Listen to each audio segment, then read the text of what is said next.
মাগরিবের নামাজের পরে হাসবুনাল্লাহু নি'মাল ওয়াকিল এই দোয়াটা যদি 33 বার করে পাঠ করতে পারে, আল্লাহ পাক নগদে তাকে 4টা পুরস্কার দান করে দেয়। জোরে কোন সুবহানাল্লাহ।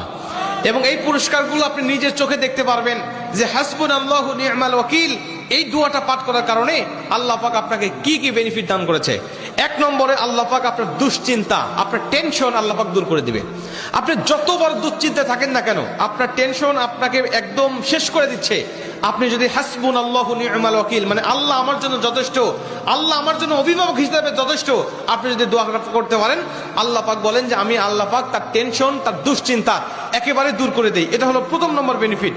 দ্বিতীয় নম্বর বেনিফিট হলো যে এই দোয়াটা যদি কোনো ব্যক্তি নিয়মিত পাঠ করতে পারে, রাসূল সাল্লাল্লাহু আলাইহি ওয়াসাল্লাম বলেন যে আল্লাহ রাব্বুল আলামিন তার বিপদ আপদ বালা মুসিবত আল্লাহ পাক দূর করে দেয়। এটা আল্লাহ পাক নিজেই তার জন্য সাহায্যকারী হয়ে যায়। 3 নম্বরে নবীজি সাল্লাল্লাহু আলাইহি ওয়াসাল্লাম বলছেন যে ব্যক্তি হাসবুনাল্লাহু নি'মাল ওয়াকিল বেশি বেশি পাঠ করবে, আল্লাহ রাব্বুল আলামিন সে যদি কারোর দ্বারা জুলুম শিকার হয়ে থাকে, সে মাজলুম, তার উপরে কেউ জুলুম করেছে, তার উপরে কেউ কষ্ট দিয়েছে, তাকে এই কষ্টটা সে পেয়ে আল্লাহ পাকের কাছে হাসবুনাল্লাহু নি'মাল ওয়াকিল পাঠ করেছে, আল্লাহ পাক বলেন নিজেই আমি ওই মাজলুমের পক্ষে হয়ে যাই, জালিমের বিপক্ষে আমি আল্লাহ নিজের অবস্থানটা দাঁড় করা দেই। জোরে কোন সুবহানাল্লাহ। এবং 4 নম্বরে রাসূল সাল্লাল্লাহু আলাইহি ওয়াসাল্লাম বলছেন যে তাকে আল্লাহ পাক দুনিয়া এবং আখিরাতের কল্যাণগুলো আল্লাহ পাক তাকে দান করে দেয়।